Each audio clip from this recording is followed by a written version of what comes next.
Hello and welcome to Squad, your favorite source for everything esports and gaming. And tonight it's gonna get good because Marissa and Lisa are back at it again, so it's gonna be a catfight in Unmuted. Then in Esports in 30, AJ and Ron are talking OUS. First, why don't we take a look at the games releasing this week in the Loadout.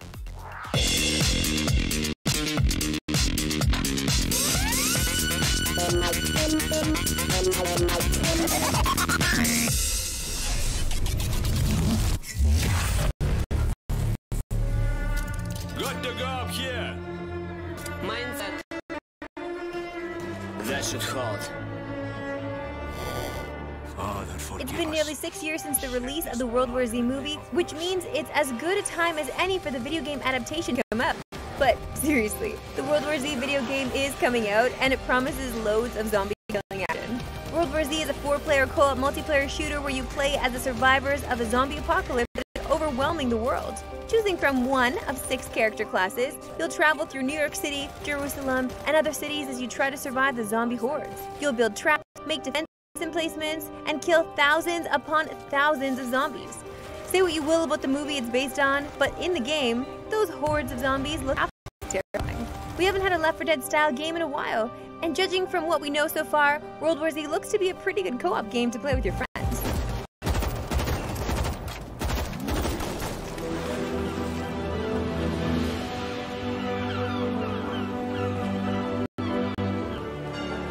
Series of strategy games is best known for its emphasis on colonizing islands, establishing diplomacy and trade, and growing a colony so that it becomes a juggernaut. And this week, the franchise returns to its roots after 2 sci-fi sequels with Anno 1800. Set in the start of the Industrial Revolution, you'll create your colony as the world grows by leaps and bounds thanks to the rise of new technologies. The classic gameplay returns in that you'll build industry, manage your trade exports, and build a navy to defend your startup. But there are plenty of new features as well. For starters, you can plot out your cities with Blueprint mode, which lets you plan out how they will grow in the months and years to come. Tourism has also been added, which means you have to manage your island's natural beauty while hosting festivals and events that will attract sightseers from around the globe. Anno 1800 includes a single-player story campaign, a sandbox mode, and multiplayer mode. Fans of strategy games have been singing Anno's praises for years, and now the franchise is going back to where it all began. There's no better time to pick it up.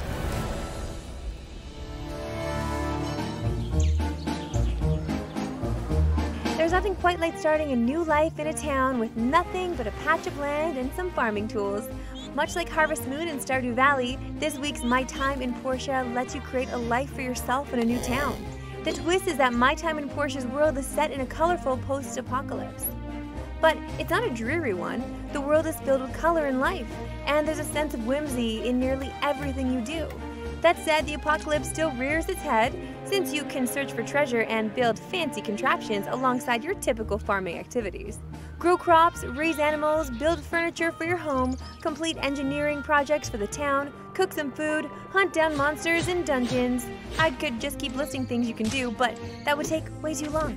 There's a town you can visit that is filled with characters who follow their own schedules and who you can befriend, or even romance. My Time in Portia originally came out on PC, and now console players can experience this cute farming simulator, and if you're like me, you're going to spend a lot of time in Portia.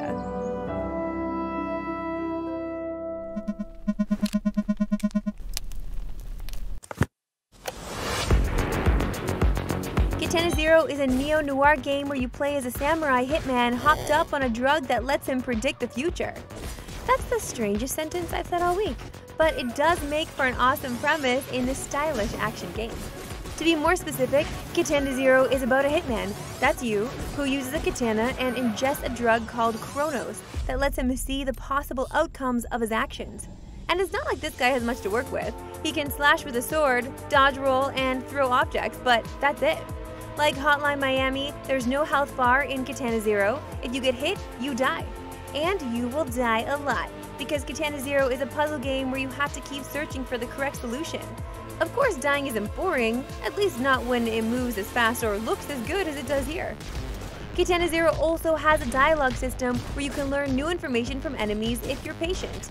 Of course, you can interrupt them whenever you want, so you do whatever you want to do. Katana Zero has been hyped up for years, and now that it's finally coming out, it might just be the best indie game of the month.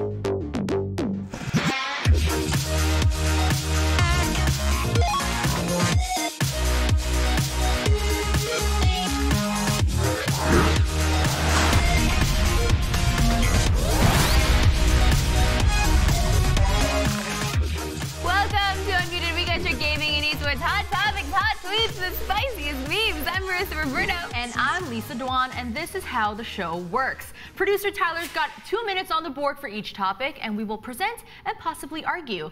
Luckily for all of us, there's a mute button only to be used when one of us gets out of line. That's the only time, Marissa. Yeah, Lisa.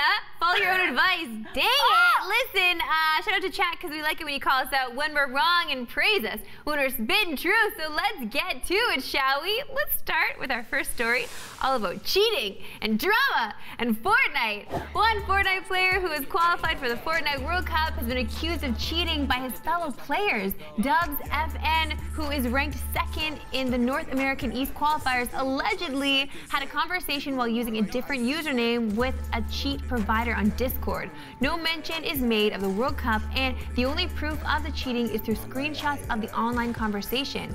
Dubs FN denies that he did it, and Epic Games is investigating. Lisa, do screen grabs of a conversation really are they enough proof?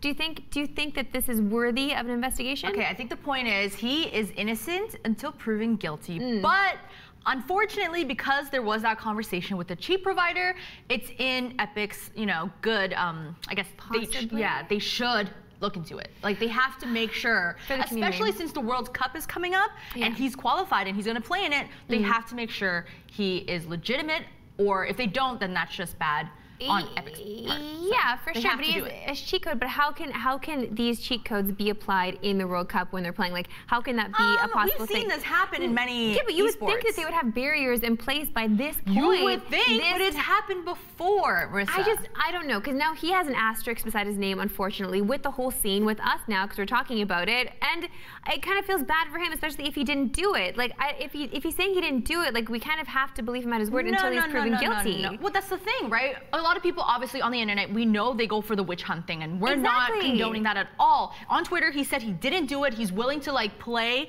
and people can watch him to prove that he is good enough. Okay, we get that, but Epic still needs to investigate this. Unfortunately, the screenshots shows that he's talking to a cheat provider. If there's got to be, you know, there's smoke when there's fire. Is that the saying? Yeah, where there's smoke, there's fire. Exactly. So, like, he should not have been caught in that position, you know? Yeah, but he's saying it's not him. So I feel like in this space, and there's a lot of them, I must say, a lot of snitches. And you know what they say about snitches, baby? Snitches get stitches. So I suggest everybody just play their own dang game and not worry about what other people are doing, because cheaters will get caught in the long run, okay? That's all I'm going to say. But we need these people. We need whistleblowers. We need people to bring attention to this, because we've had situations where people turn a blind eye, and that just negates the whole integrity of competition. So we need this. They will get caught, though. They will get caught eventually. We'll see. Listen, if Dubs FN, whatever his Twitter account is innocent, it will come out, okay? So let's move on. Fine. Spicy topic. Okay, let's move on to the Rainbow Six Siege. Ubisoft's first-person shooter ended its surprise Rainbow is Magic event last week. The event, done as part of an April Fool's joke, turned the realistic setting into what was essentially a kids' TV show. Hostages turned into teddy bears, walls had unicorns drawn on them, and blood was replaced with stars. Players loved the event, but it also begged the question, why doesn't Ubisoft make modes like this more permanent?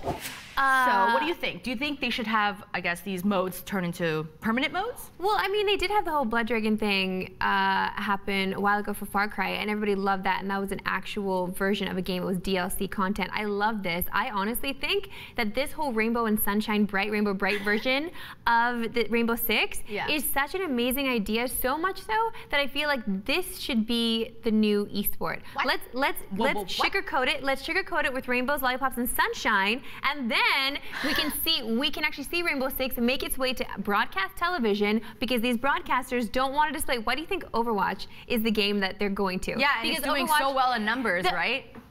I'm saying, this is what I'm saying, there could be better games out there like Rainbow Six that people could watch, and families can watch and tune in when there's all sunshine and rainbow bright and lollipops. A game that is great, and you know what, for mature audiences, the game. You're making it about rainbows and butterflies when it's about terrorists and blood and shooting. It's like, you want to make a kid-friendly version of Mortal Kombat? Yeah, that's going to fly great with the audience. No, that's impossible. It's different. That's the whole point. Like, don't change its essence. It's cool.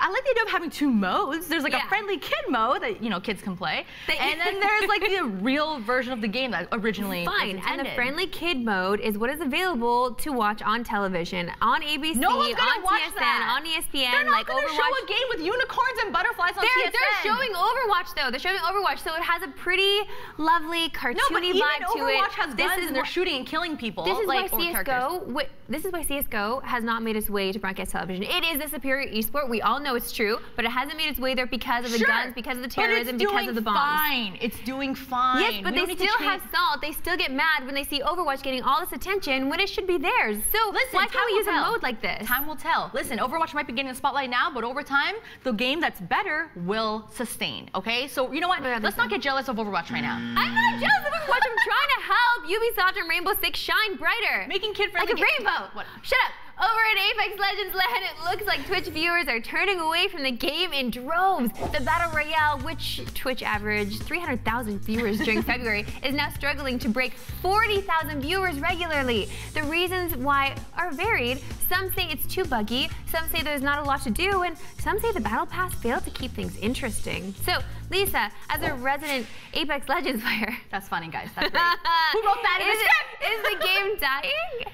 Marissa, the game died for me after I played 4 games and I sucked. I mean, okay, we know, we follow the trends of games. Every time Yeah. there's a new game, it spikes up, and then unless the game can offer something that's very long-lasting, it will die. And I think Apex messed up with the Battle Pass. I think it's fair. Everyone's unhappy with it. They did not get the read on their customers. They messed up Apex. It's okay, but the point is what you do now to redeem yourself. What can you offer that other games aren't just copying? You know, you see a lot of Fortnite picking up, you know, elements of Apex now. So, what can you offer? Well, I feel like they already have a very strong game in and of itself. That good gamers have sorted out the meta. They know the best characters to play, the best characters to roll out with, and the best way to win. So I feel like those people can actually make it a legitimate run and make it an esport if that's what they want to do. But at the end of the day, it's all about the money. At the end of the day, all about the money. 2 on your bingo boards right now.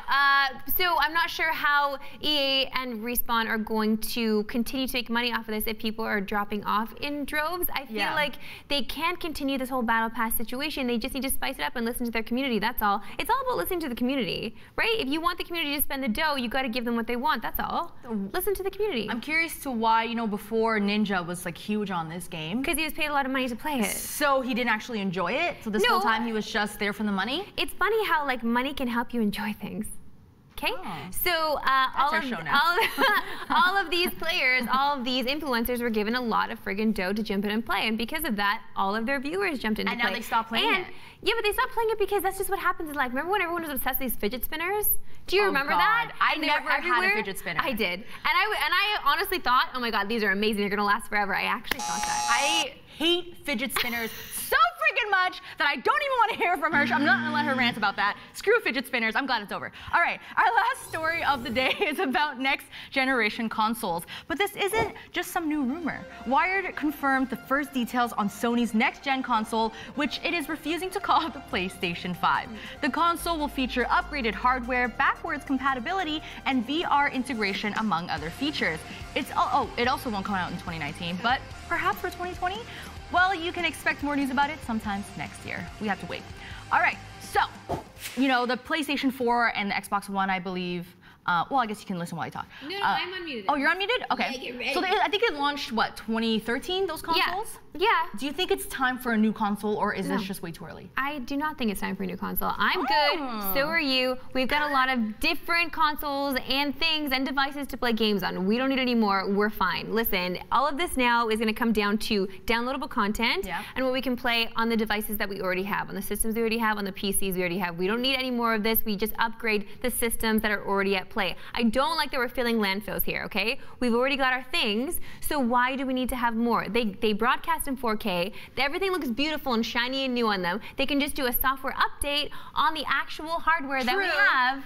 We don't need another friggin' thing to buy and wait in line. I don't want to spend another $500 on a console. Like, I'm done. We're good, we get it. Here's the thing, though. I agree with you. I feel like a lot of the new features that they've described so far is kind of similar to what the PS4 or Xbox One, whatever, already offers. However, what about the whole VR situation? I think a lot of people are moving towards VR, trying to integrate VR. We see that in esports. We're seeing a lot of games come out that are VR. So they're going to integrate, hopefully, VR in the next PlayStation 5. Wait. Do you think...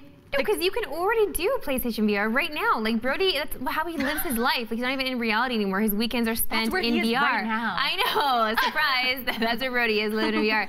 No, that's the thing. We don't need this. I get it. They need to make something new, something bright and shiny. They want to compete. Like, who has it better? Who's done it better? But we're done. We're past that point now. The Switch, honestly, has now kind of opened my eyes to what we need and what we can use as gamers. And I feel like the next step for both of these guys, both Xbox and Sony, should be something that we can take with us. You know what because we already have something that ties us at home. Just go to PC gaming. Okay. You know what I mean? Listen, PC gaming's the way to go. Superior race, guys. Superior race. Enough of this master race. BS. I get it. Yes, first-person shooters are better on computer, on PC. I get it. Okay, everybody. I'm still on my Xbox. Now, it's time to see what streamers are up to in Clip It. Our first clip comes from Clint, who thought of the perfect Tinder alternative.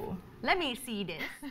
If anybody wants to help me with this idea, DM me on Twitter. I want to make a fake Tinder with anime girls instead of actual women. And you match with them, and we have a team of WoW role players that just fake like they're this anime girl.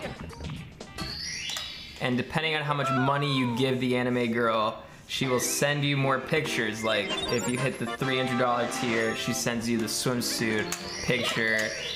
Every single girl swipes right. Clint, you dirty dog. Okay. So do you think this is what the world needs? Tinder First of all, user Lisa? Does Clint not look like a character from Malcolm in the Middle? You know what actor I'm Oh thinking my about? God. There's an actor that looks exactly like him. But that aside, is this the app the world needs? No. I mean, I don't know. Listen, I'm not into, you know, that life. I'm not into just thank God. interacting with characters that aren't real or anime characters that aren't real. You don't watch anime? I don't watch a lot of anime, no, but I Anybody can't watch anime imagine. here? No, I know, but you can just cook up this scenario. What he's asking for really is a video game where he dates anime characters, and I'm pretty sure that those are already out there. Check your app store, people. I'm certain that there are some games out there like dating plus, games. perhaps. No, but there are dating games out there that you can actually play as if they were Tinder. I'm certain this has already been made. Marissa, are you telling me you've never had a crush on a cartoon character? You telling me you Oh can't my relate God, to this at all? 100 tuxedo mask. 100. There you tuxedo go. mask. It's the same idea. Imagine you can find him on an app and then, you know, get pictures of him daily. You feel like happy just looking at his picture. Okay. That's what these waifus are all about. Okay, but that's not real, you guys. I know it's not real, but it's a fantasy, just like how you have a crush on Nathan Drake or whatever. It's the same idea. Tuxedo mask. All right. Well, your taste is a little questionable. Our next clip comes from Andy Milanakis, who was in Tokyo and met up with the familiar face. Pretty good, huh? Oh, that's awesome. Pretty funny, huh? It's like you're gonna unzip your table, huh? Just like the way you unzip your pants, huh?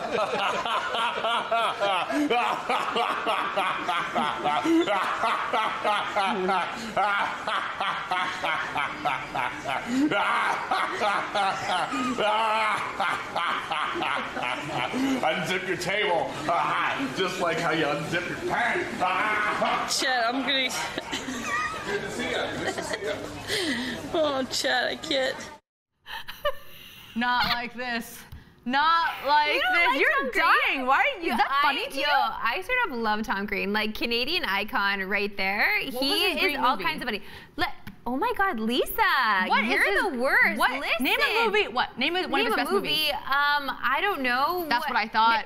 I'm sorry. What's the movie where it's like, Daddy, would you like some sausage? Freddie got fingered. Okay. He's like, Daddy, would you like some sausage? Anyway, there's so Hilarious. many. Listen, Tom Green is a Canadian icon. He's a funny man. That stuff is really funny. Like he used to have a TV show too in Canada where he would just go around making people feel uncomfortable, and it's the same idea as Twitch I do that all the IRL. time. Why don't people That's what I'm laugh when I saying, do it? But he did it first.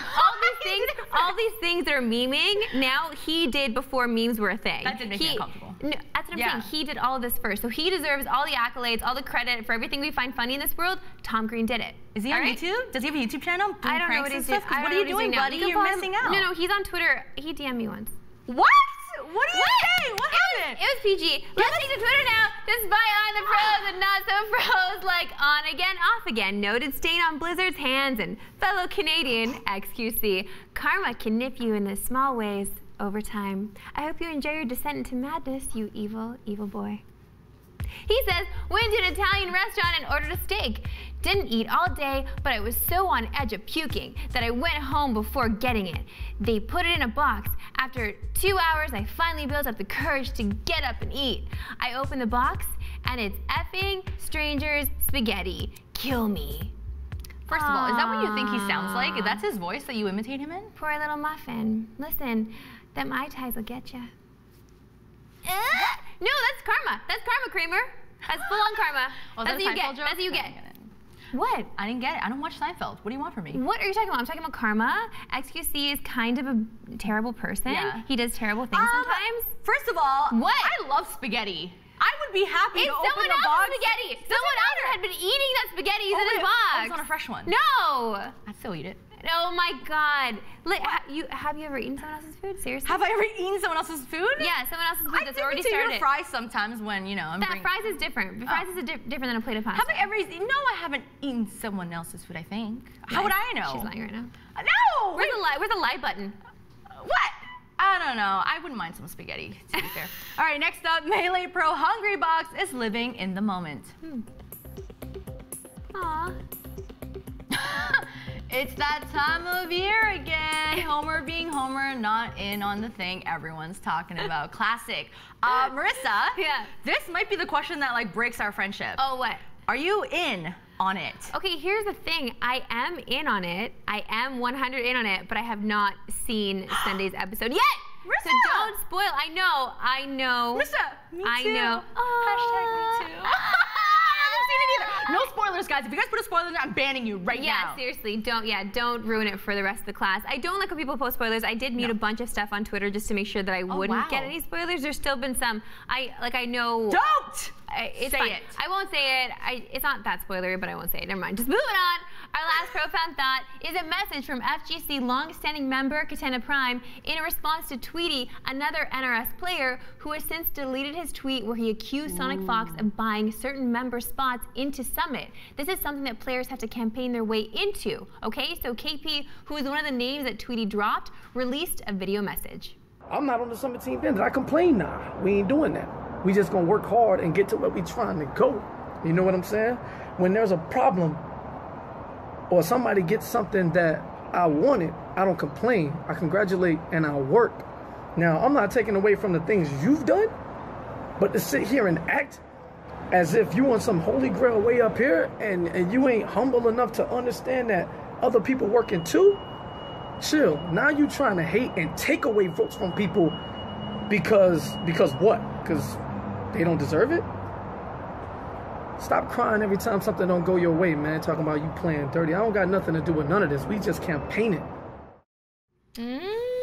Yeah, Tweety was hit pretty hard by the collective community after he tweeted that. Basically, like, he put on a bunch of people on blast because the way Summit works is that you have to purchase something from the Smash GG website. Every dollar you spend is basically a vote for yourself to get into Summit. So I'm not really a fan of this type of tournament where you have to actually pay technically to get in. And because if players have money, technically they can buy whatever they want and get themselves in. But yes, KP is right. You shouldn't salt on others for trying to get in themselves. Like, what is the actual problem here? Just work on your own grind, Honestly, dude. I feel kind of bad. I kind of get where Tweety is coming from. Because if you look at it from his perspective, like, obviously he's doing the same thing. He's grinding, he's competing, but he's not as big. I want to say I've never heard of this player before. So, like, he's not as big as all the other players. And if he sees all these other players becoming friends with Sonic Fox and using that connection, and Sonic is actually, I don't know if it's proven, but like buying votes for people, that would feel bad as a player. And if he's calling out an injustice that he sees, he should. You know what I mean? You did their injustice with the NRS right. thing. Oh, play on words. No, that's fine. I completely agree with you. Yes, there should be some empathy there for him, but I lose my empathy when he starts, again, snitches get stitches, yo. Just remember that. Like, you just focus on yourself. Don't worry about what other people are doing. Don't call them out on their BS if you think there is some. Listen, karma will come and get them. Don't worry. You work on yourself, on your own game. Just turn up, show up, do the best that you can do, and that's all you can really worry about. Is just you. Like, don't worry about other people in their other space. Like, do you, man? Don't publicly do it. If you have concerns, message the organizer. You know what? Do something. Be smart about it. But that's still snitching. That's not snitching. That's raising a concern. Marissa! No, that's snitching, That's the end of this one. Okay, you guys let us know in chat what you guys think, because it's time to turn it up with some crowd control. This is where we show you the best memes or stuff floating around the internet. This first one was tweeted out by musician Lil Nas X. You may have heard of him because he recently blew up with his remix of Old Town Road. But now it seems like he's actually collaborating with Animal Crossing. Yeah.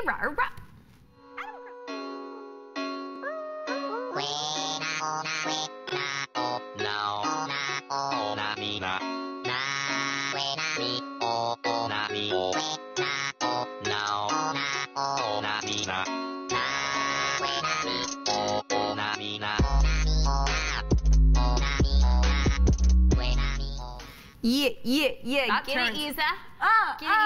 Yo, Isa's looking fire, though. You see that moves? She was going in. She was going in. She's spice. So that was a little unexpected, but I didn't hate it, surprisingly. Oh. So I wanted to know, are there any other game collaborations that you were either pleasantly surprised by or kind of hated?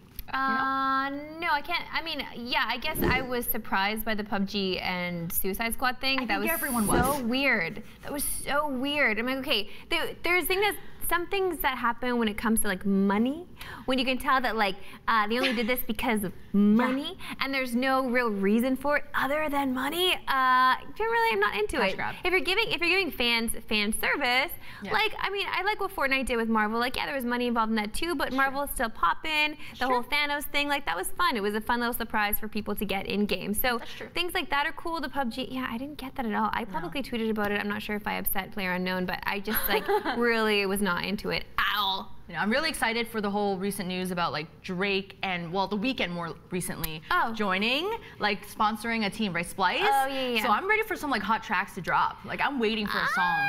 An esports album! I don't know if that actually they'll sounds do like that. a horrible idea. I'm not sure if that's I said it gonna out loud happen. and I didn't like how it sounded. Dang it, I should have muted her before she spoke. Next up, we have a clip posted by _L-S7_ depicting the epitome of bad timing. All right, let's see this. All right, let's see. Okay. What else he got here? Oh, he's got it! Oh! No! Controller! Rip, a dip. Okay, so Lisa, your biggest fail in game?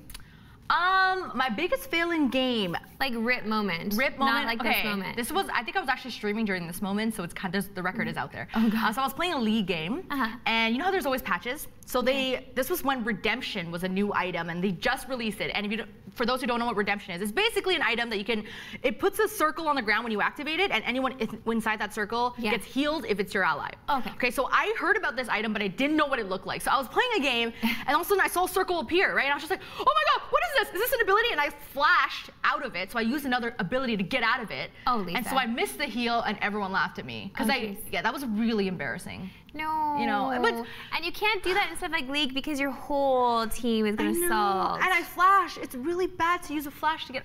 Lisa, rip. And that was the end of my legitimacy in League of Legends. That was the end of my career there.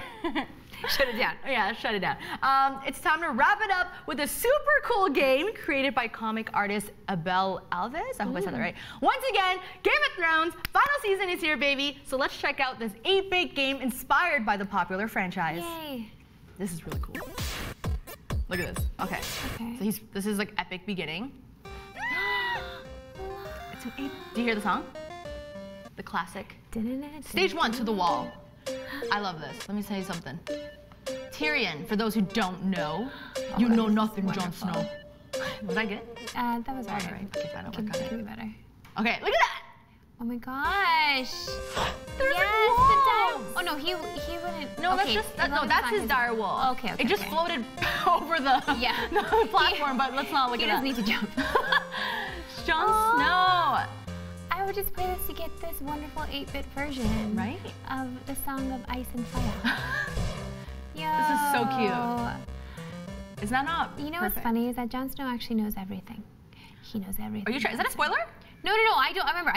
I did not see. Marissa, the last I'm very episode. sensitive about this. No, it's not a spoiler. I don't actually know if Jon Snow knows anything. If he knows everything. But I just feel like, to me, in my mind's eye, Jon Snow knows all. Also, like, sad, I did meet him in person once. He's a lot shorter than I thought. Aww. I know. Are you sure? Are you height shaming again? I'm do that Tinder height verification thing. No, it's okay. I'm just kidding. He's married. I'm just You're saying, married. Jon Can we? Yeah. No, it's fine. Jon Snow, listen, that's all for today. Hope you enjoyed. And remember, you can always hit us up on our socials. Use the exclamation point socials right now to get them. And hit us up there. Bye. Bye, guys.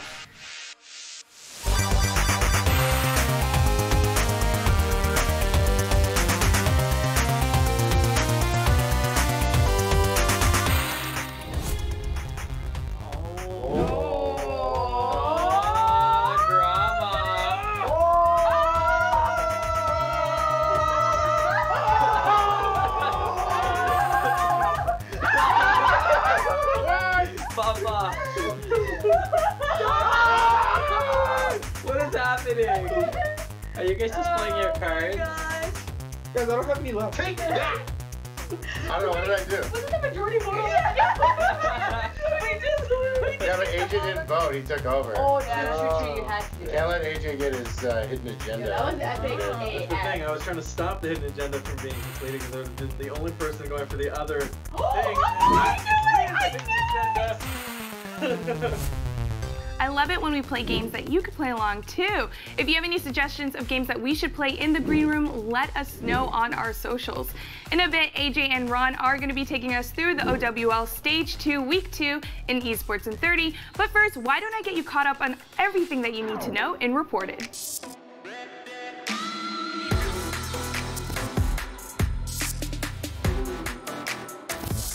Mortal Kombat 11 launches in a week, but NetherRealm announced what its esports scene will look like today. Called the Mortal Kombat 11 Pro Competition 2019, the circuit will feature 15 different events that lead up to the Final Combat 2020, which will take place in Chicago next March. Players can qualify for Final Combat in one of 5 ways. They can earn points through competing in global competitions, winning one of the regional qualifiers, like Mortal Kombat Clash 2019 in Canada, or by winning the Last Chance qualifier. The circuit kicks off in May at Combo Breaker 2019 in Chicago. Other events featured in the competition include EVO 2019, DreamHack Montreal, and East Coast Throwdown. While each event will have its own prize pool, Final Combat 2020 will feature a $250,000 US prize pool. Not a bad reward, and you can bet we'll keep up with all the Mortal Kombat action throughout the year here on Squad. The following is not a rumor. The first details on Sony's next generation console have been revealed. Wired talked to Mark Cerny, the lead architect on the PlayStation 4 and the future next-gen console. Sony isn't calling it the PlayStation 5, but let's face it, that's exactly what it is. Here are the important facts. The PlayStation 5 won't be coming out this year and will likely launch in late 2020. Developers already have their hands on dev kits for the console and are working on next-gen games.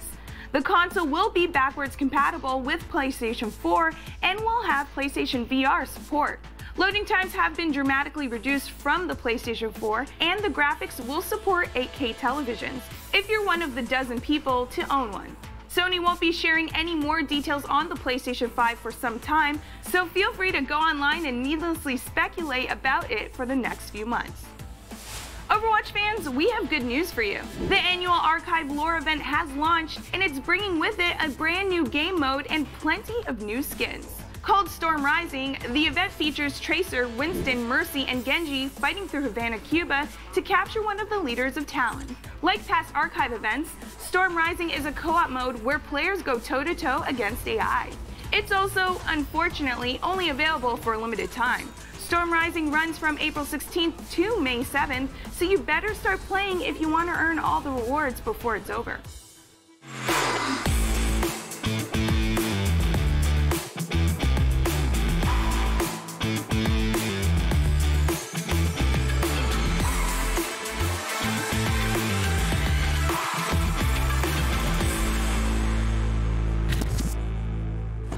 Just aced it! 6 kills for him, final blow-wise. You do not see that very often. We'll just go ahead and open with it to try to match the shot. Sada's gonna be hitting the ground. He'll be taking it. Fury finds the kill. Poco still in the back trying to get this card. Now the grass gonna be coming through. Fury dumps the bomb. They don't have the shields. Fury, he fights more. Poco's caught. It's the team wipe. And London Spitfire will be able to take it in the end.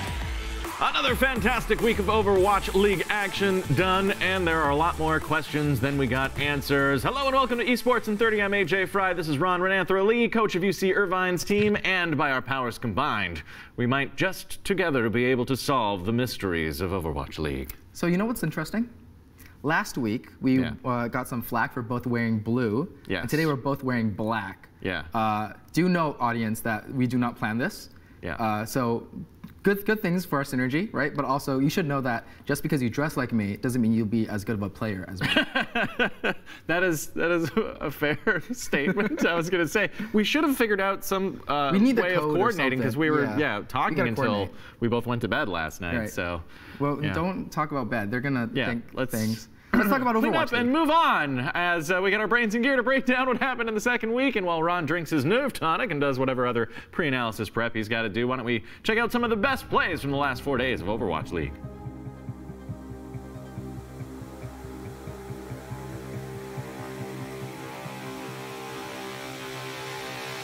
Where the weaknesses are. That's a great biotic grenade, great grenade. Anti-healing down all over Florida, and immediately the hard point not so hard anymore. It is fragile as can be, and that was a stop. Wow, what a beautiful setup from Gray. But they're nearing a nano boost as well. Oh, there it is. EMP right over the top. That's a whole lot of hacks. That is brutal. The stick from Erster. 4 kills. No way to defend themselves. Erster just aced it. 6 kills for him. Final blow-wise. You do not see that very often. Just going to wade forward. Is he going to just use it? Mind games. Shatter everybody but boy. That was a 5-man shatter from Bumper. Gets 2 with the charge immediately. Here comes a grab, but it is too late. But now Aid goes into the back to try to keep him safe. Uncle still has not been finished off. Now it's going to be the grab bomb combo coming in from the Dallas Fuel. And Novo find 4. The tank now going to be expiring. The second tank nearly going to be there. Jonak, oh man, this takes him down right up in the face of a Bastion. Finds a triple kill as Gino and Arc also fall. Let's go ahead and make it 4. You got 4 for me, Jonak. Let's go ahead and say it. Samsung's going to be dumping the bomb. Trying to make it back in, but there it is. Gets him in the face. And NYXL just take the point on the back of Jonak. John, who has that self-destruct, might make it tough for Seoul Dynasty to hold this one. Gonna use it, drop it in, right at the end. Gets 3. Meanwhile, Michelle gets a couple actually with his self-destruct as well. It's always a good meta where at least you can play the Soldier Stitch in trouble too. Man, there's nothing he can do.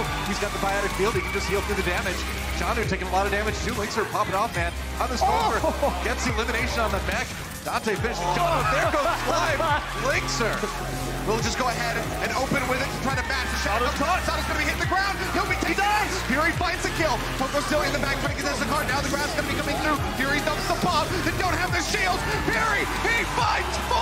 Poco's gone. It's a team wipe. And London Spitfire will be able to take it in the end. Ooh, hot diggity dang, as our producer Nick insisted I say, coming out of those highlights. Throw him under the bus. Sorry, Nick. But lots of diva bombs, as we were so used to seeing. That Tracer 6K there. Yeah, Erster really popped off. And you know what's super crazy? What? I actually looked up this stat. Actually didn't look up the stat. It was the casters mentioned the stat. You just know it in your mind. Yeah, it's in the back premises. But so across all of Overwatch League in the season, or sorry, not the season, of Overwatch League history, there's only been 18 6Ks. So Ursa's Tracer Bomb was the 18. Yeah, which means they don't happen very often whatsoever. They're fairly rare. And it's impressive to me that we actually got another one from Tracer in the GOATS meta of all things. Yeah. But you know, just slapped me in the face right after he hit that 6K bomb. He switched right back to Brigitte. So can't win them all, unfortunately. But yeah, actually Atlanta would know all about that because they didn't win this week. Yeah, well, actually, we're going to talk about Atlanta in a little bit. Our first topic is, of course, the Dallas Fuel, who are on a bit of a hot streak. I see what you did there. 4-1 on Toronto, 2-1 against Paris. Yeah. Obviously, our Canadian player Note's debut in the league. He is synergizing quite well with the other tank on the team, OG. Yeah. What are your thoughts on Dallas Fuel, Ron? So we talked a little bit about the consequences of the trade between Note and RCK last week, with RCK going to Boston and having a standout week for himself. We see Note, you know, not one to be kind of overshadowed, also giving himself, you know, a great first debut on this week. We see again how stable he is and how reliable he is to allow OG to, like, you know, pop off more, go off and make these more aggressive pushes, because he always knows he'll have that resource available, which is perfect. Like we see in Dallas Fuel kind of lose themselves in the sauce sometimes, pushing their advantages a little too hard without the necessary backup. But Note is like, that is his primary concern pretty much all the time. He does, again, hit those 4K bombs and stuff occasionally, but for the most part, he's always there to make sure his team is nice and healthy, give them all the sort of information they need. And I don't think there's any other Diva player in the entire league that is as stable as he is. I think he has the most consistent performance across all the entire league. Right. Well, they're going to be going up against some impressive tanks in the next week. They're obviously playing at Vancouver Titans and Seoul Dynasty. Yeah, so rough is matches. this going to be the real test of Dallas Fuel, whether they can rise to be one of the top teams in the league? Yeah, I think, you know, obviously the Seoul Dynasty have been on an uptrend as well. I don't think they're going to beat a team like Titans or even a team like New York if it comes to that. But I mean, Titans are undefeated. Yeah, we saw them bleed a little bit this week, but again, we'll get to that a little bit later. An interesting thing to note in this entire season of Overwatch League is we're seeing the teams with the best flex tanks typically end up in the upper half of the brackets. Teams with weaker flex tanks are usually on the lower end. So it seems like that's the role that if you're looking to succeed in GOATS in, you're going to need an all-star player. And, you know, No, again, not being that flashy guy, but always gets the job done. That's the sort of kind of pressure, not pressure, but presence you need to be in that top 6 for playoffs. Well, let's move to a team who are not doing so hot. Okay. The Houston Outlaws. They did do well. They got like a point against Vancouver, which is very impressive when you're up against the top team in the league. But there was a bit of a breakdown on social media afterwards by Flame on a Vast stream. Explain what happened here, Ron. So for those that don't know, Flame is the general manager of the Houston Outlaws. He used to be a Team Fortress 2 pro. He used to play a bunch of Overwatch, great player, great Pharah.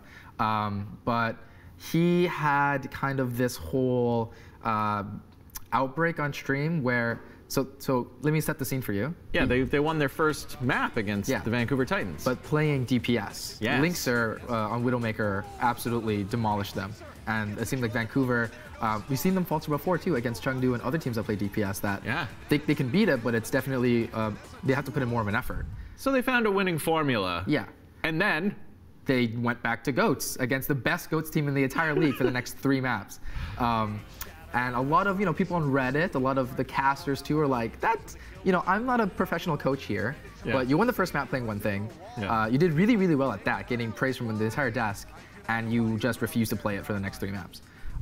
To the dismay of the audience and the Outlaws fans, everywhere. So there's lots of online flack. Flame ends up on a Vast Twitch stream and just goes off the rails. Yeah, he spends like a little bit over an hour kind of running in circles, talking about like the consequences of people like casters and Reddit, criticizing teams and the decisions and the players and the staff when they don't have any semblance of idea of what goes on in the locker room. He's like, these could hurt players' reputations, like you shouldn't be criticizing us. Like it's the job of the casters to like promote these players and help sell them and like build storylines that way. But we see in traditional sports all the time that it's everyone's fair game. Yeah. He's like, you shouldn't criticize us, and we're not entitled. You're not entitled to any sort of information, right? We don't have to tell you anything. We don't have to like justify our moves or anything. Here's the thing. We're on a show right now talking about all of this, and if other people out there wanted to do a show about Overwatch shows, they could criticize us because we're putting it out there. This isn't us doing it for fun in our parents' basement or something. So, yeah, everyone's got to be ready to take in a little bit of heat sometimes, especially when you make a call like that. Yeah, you're a paid professional, right? Like your job is to get results, and if you're not getting these results, people will demand blood. And once that, the people with their pitchforks and torches are outside your castle doors, what are you gonna do? Like, go away. You're not allowed to do this. That's not how it works. Weird, but still, at least they can take a little bit of pride in the fact that they did have that win against Vancouver, at least in the first round of the match, but then quickly sank. Who else should we talk about? Gwangju still winless out there, another 0-2 and 0-8, not even a map win so far. What's the real struggle with this team? Is it just lack of communication, lack of synergy? Do they need to make some trades, replace the coaches? It's hard to tell. I mean, we've seen them really have shining moments in stage 1 where people were saying, Guangzhou, they have, great players, great rookies. People liked their marketing, that, there's a mixed roster. They're not just going all in on Koreans or Chinese players or anything like that. They're really a universal team. They're looking to prove that, they're strong. But it's odd that, going from stage 1 with a decently respectable performance, not winning a single map in the first 2 weeks of stage 2, when the meta hasn't even shifted all that much. Yeah. In the first week, we saw some changes, a little bit more DPS, but we see GOATS on the resurgence against for this week as teams go back to what they knew, and that should be a good thing for a team like Guangzhou, but absolutely rolled and smoked in every single map. Well, Paris playing pretty well this week, 3-1 against the Mayhem. They did lose to Dallas Fuel. Against the Mayhem. I guess that's really the bottom line there. Against the team who just can't pull anything together. They have yet to beat a top team. Next week they're off, but then they'll be facing the Spark and the Spitfire. So are Paris a team to watch for potentially rising through the ranks? They're doing better, especially with Gray and Shadowburn in. We can see that this roster with those two in is more mechanically capable. They look a little bit better in terms of like raw kind of strength and output of these guys making plays on their own, even if their teamwork is a little bit waning at times. But that being said, beating Florida at this point is like taking candy from a baby. It's not very impressive. And losing against a strong Fuel isn't anything, I guess, to kind of be ashamed of. But next week, as you mentioned, it really is, I think, where I'll make my final call as to whether or not I think... Well, 2 weeks. They're off next week. Right. As to whether or not Paris will be a team in the upper bracket or the lower bracket. Because London seems to be like right there in the middle. If you can beat London, you're like, oh, okay, you're probably in the upper half. If you lose to London, you're more or less in the bottom. Well, a team that also defeated the Mayhem 4-0.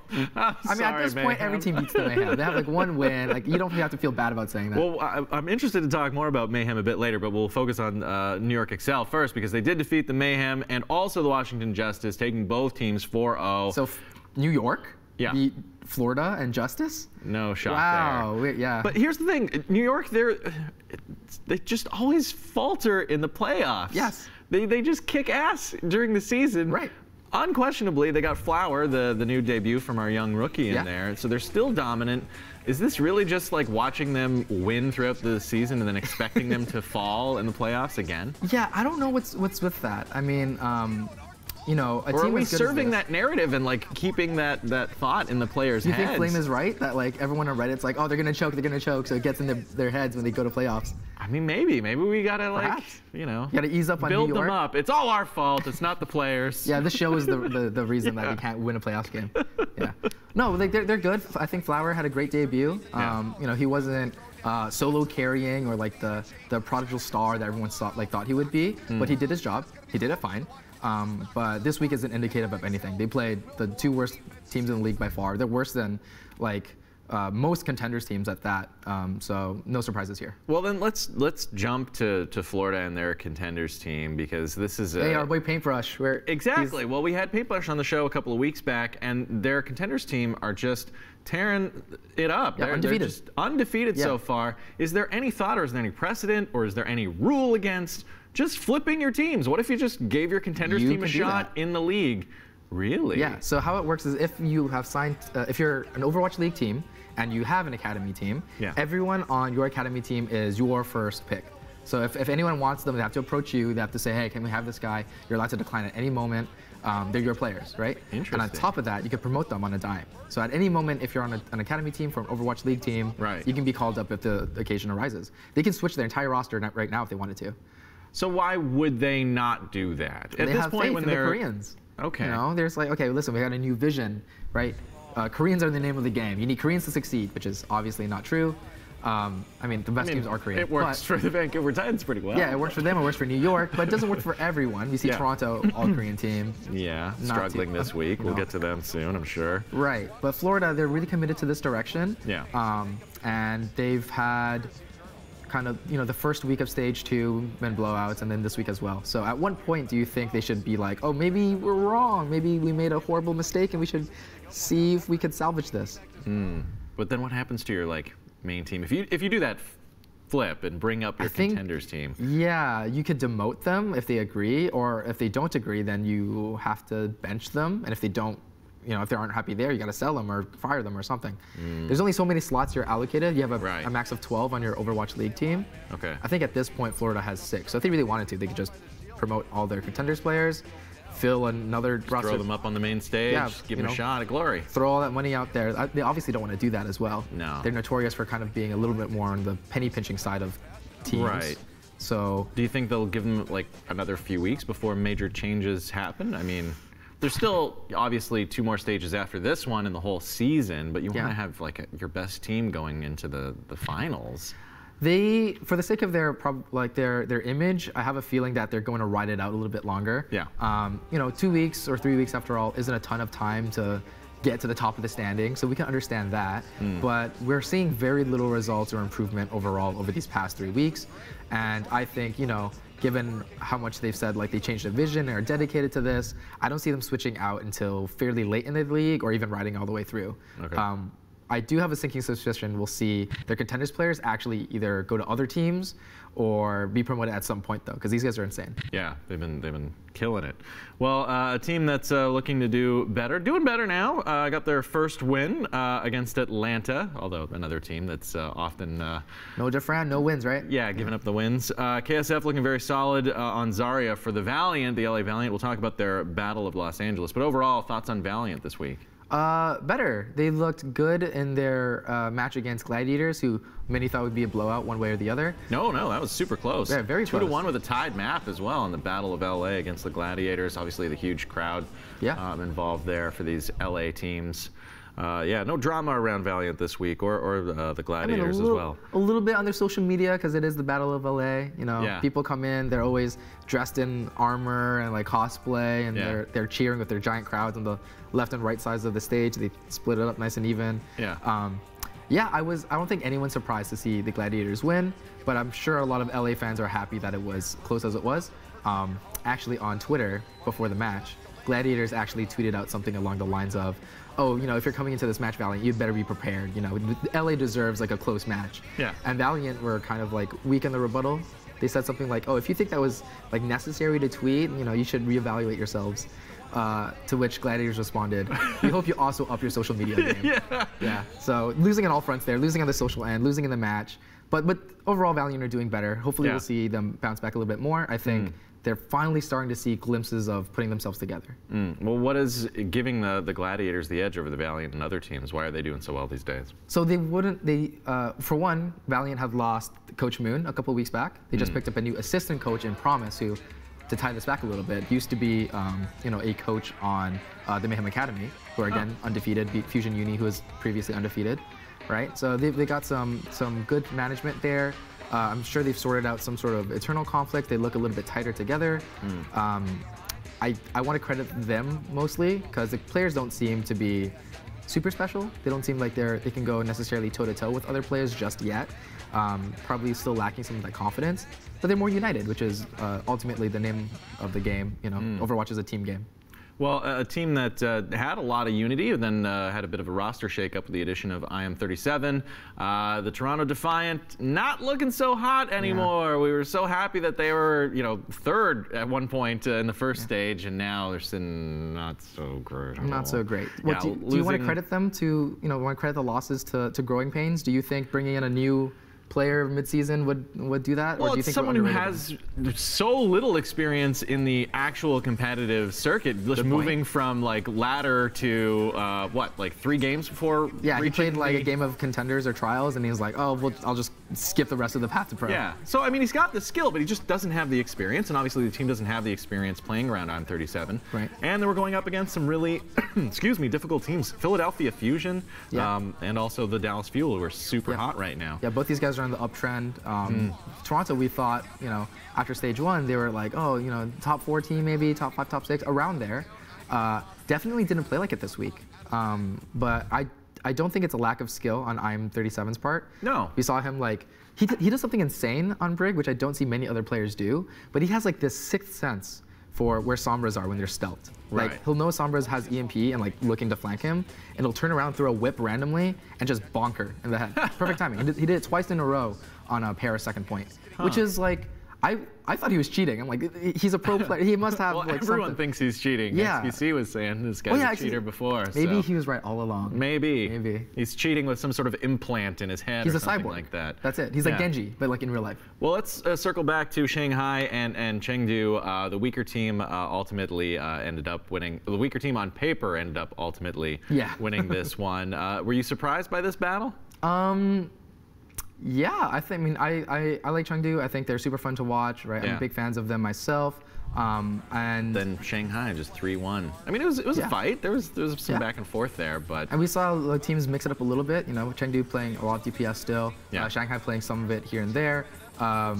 But it's odd to me that they looked as clean as they did. I guess that little small break they had to kind of recompose during the new meta really favored Shanghai, because in the first stage, although they had, I think, a half-decent score, they looked pretty frazzled a lot of the time. They didn't look that way against Chengdu, which is a testament, because you know, these DPS comps are thriving on chaos and like frazzling your opponent, making sure they don't know where to look and stuff. They seem to solve that problem. As a coach, when you make those statements, they look kind of frazzled. Are you just looking at their gameplay, or are you actually looking at like the players' faces? Because when you're watching Overwatch League, you get those close-up cameras, and you can see like forehead cams. You can see that what might be going on in their minds. Even winning teams who are winning in a sloppy manner. Are you being informed by both of those things? I usually don't pay too much attention to the player cams. I like to watch my Overwatch League with a command center, which you could buy a pass on from Twitch, or I don't get any proceeds from that. I don't know why. It was on free promo this week. It was actually pretty cool to go in there and just stay watching one player's point of view. Yeah, you learn so much more than you think you'd realize actually doing that. But to kind of tie into that, I don't look at the players much. It informs my decisions more when it's my own team and I can hear the comms and stuff. Yeah. But you can really tell when there's an obvious breakdown in communication and focus, when some guy gets to like half or like a little bit below half, and everyone's attention should be turning to instantly kill that guy and move on to the next. Yeah. But people start rotating away, or one person stays committed to this dude who's now getting healing from the enemy team, but everyone else had moved on because they've like just we weren't going to be able to negligent. kill it, right? Yeah, and then that happened to Shanghai a lot, where you know, someone get really, really low, right? There's Zarya's high energy, like zapping this thing, but starts getting healing, and you know, the Reinhardt will start swinging on something else, and Zarya's like, do I protect you or do I kill this thing? That didn't happen this week, which is nice to see. Well, let's wrap up with some talk about just the league overall. We were talking earlier about how Goats has not totally gone the way of the dodo, and in fact is now back on the upswing. Saw about a 10% rise in play on Goats. Is this just people getting scared and going back to what they know, or is this just a case of like knowing when to use Goats in the appropriate situations? Ooh. Cop-out answer is probably a little bit of both, but I'm fairly certain that's the right one. Yeah. You know, first week, the patch came in, everyone's so excited for DPS. They're experimenting, they're like, let's see if this works. And for some it did, and for some it didn't. And I'm sure for the teams that it didn't, in which most cases, there's more teams that it didn't work for than teams that it did. They were like, you know, we practiced Goats for like 10 months. Let's not throw that all away and start building up playing DPS because, you know, I think you'd be doing Chengdu like a disservice to say like DPS are that easy to pick up, right? You know, that team plays it beautifully, they play it really well, but it takes a lot of practice. And for other teams to, I think, go into that with such confidence and be like, our DPS is just as good, our coordination is just as good in so little time is unlikely, right? That being said, we'd love to see more DPS. I'd love to see another patch hit, like almost like an emergency patch really to kind of push Goats away because it's starting to get really stale. I don't know about that. Like, I think it's maybe important for upping your Overwatch viewership if you've got something that's a little bit more flashy. Well, flashy can draw people in, but if you're watching something that you're totally unfamiliar with and you're seeing the same mirror comps going toe to toe, it's a little bit easier to follow. Like a game of basketball is just, you know, 5 guys on the court, there's another 5 guys on the court, they all have the same abilities. But when you've got all these 30 character pool to draw from, if you're seeing the same 6v6 in every match, it's a little bit easier to get drawn in and pulled into understanding what you're seeing. I did want to throw out this quote here from Huck, who says, you can tell when Overwatch balance is in a good spot when compositions are determined more by maps and specific points rather than by some one-size-fits-all. Team by team, there is a lot of variance, and teams have to play to their individual strengths. Lots of diversity and creativity. Do you agree that we're seeing a little bit more of that now that these teams are looking at this map pool and targeting their compositions around certain spots on the map? Yeah, no, I definitely think that's the case. I think in an ideal world, every map would have its own little miniature meta where certain things are good and other things are really, really bad. We don't have the diversity in the cast yet to, I think, have such a diverse game and niche strategies per map. But there's a point of that where I agree with Huck that in an ideal world that should be like what it should be, and you know, but he says that Overwatch League is headed in that direction, and that's where I disagree because it was just kind of, in my opinion, an immediate reaction to the patch immediately. People are really excited for Stage 2 because of the Baptiste and all the DPS changes. But you know, these professional teams that have really smart guys on their staffs and managements and stuff, they'll very quickly realize that DPS could work on some maps, but still, for the most part, it is Goats. And it's not by a small margin. It's like 80%, which is not diverse whatsoever. Fair. Right? I do think, like so you're Jeff Kaplan. What change do you make, Ron? Who do you nerf?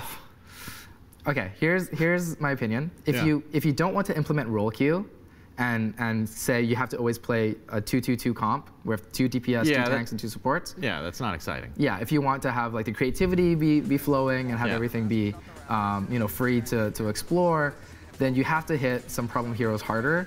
And even if that means they'll disappear for a while, you can always work them back up. Instead of kind of nibbling at them slowly, because they'll never go away fast enough to engage an audience. Is there any you know, validity to the opposite sentiment that you should just focus on buffing your bad heroes and just leaving the good heroes where they're at? No, for sure. I think oftentimes you have to be careful about that, though. Over-buffing a hero to some degree will make it just, again, an 80% win or 80% played composition again, but just with a different flavor of the month. We've seen this happen with Ana. We've seen this happen with Bastion, that really brief period with Ironclad, where that was like, if you didn't play it, you were throwing. You know, Brigitte, right? There were moments where it was just Brigitte everywhere, and and it was Mercy, so frustrating. and Mercy was nerfed to the ground. People were like, "We need to change her. She's like so bad." Yeah. Remember before she could hide and resurrect 5 people? Yeah. And they changed her Valkyrie to allow her to like 2 instant reses or whatever. Yeah. And then they even nerfed that. Yeah, but like Mercy's been around for a long time. When they immediately buffed her to bring her to power, right?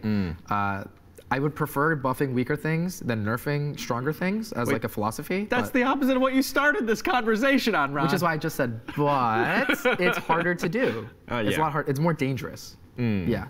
All right, well, let's close on some fun topics. Our buddy Jake from the Valiant appeared on the React channel playing opposite the Outlaws. Sorry, on the Outlaws, excuse me. On the React channel playing opposite some Overwatch kids, players. Jumping some noobs. Yeah. What are your thoughts of seeing our players popping up in these social media situations promoting the league? I think it's cool. I think, oftentimes you don't see players, especially younger guys, right, in the esports scene promote themselves so well. Jake is someone that's well-mannered, who's articulate, and, a good face for the league. I think it's good for him to go out there and not only market himself, but the league in general. Yeah. Overwatch as a title, too. That was cool, but it was kind of... It was a bit weird because it's like, here's a pro player just stomping on people. Yeah, and it's like, oh, is the reason I lost because he's like a pro player? Oh, cool. Good. Yeah, he good for is. Great. Yeah. Could have been more engaged with him and asking him questions and stuff. Maybe. Yeah. Maybe break the gamer stigma a little bit. Yeah. But it didn't seem like any of the kids, at least when I watched, were kind of like, oh, he's a pro player. I'm upset that he beat me. Yeah, everyone had a good time. A good time with it. And it looks like we're all going to be having a good time with this new content headed to Overwatch this week. We got the Storm Rising event, some new skins. Yeah, arriving today. A new mission featuring Winston and Tracer, Mercy, and Genji. Yeah. Chasing an Omnic from the expanded lore of Overwatch. Maximilian. Yeah, so what's the story here? So he is a part of Talon. Talon is the whole evil operative group that they're led by Doomfist and a couple of other high council members, including Moira, Maximilian, who we're going to meet in more detail for this event later tonight. And yeah, these guys are here to kind of sow mayhem and chaos into the world, hoping that their philosophy is humans can only prosper and grow and evolve through conflict. So that's what they're doing. They're out here creating conflict, killing people. It's to inspire humans to grow. Yeah, it's a little insane. Yeah. It's a little out of the box, right? But I'm excited for the new skins. I'm like I know people are like, oh, skins, cosmetics. I don't care. I want like gameplay changes. There are different departments, okay? You're gonna have the guys that only work on skins. So I'm always super excited about skins. Yeah. My favorite one might be the Bastion one. Have you seen it? Yeah, I have. Yeah. It's Guishin, I think I'm pronouncing that. It means like ghost in Korean. Yeah. And those are the flying tentacle monsters in the Diva cinematic. Do you remember that? Yeah, I do. Yeah, so he's like based off of that, and it looks super, super cool. I'm a fan for Red, Toronto.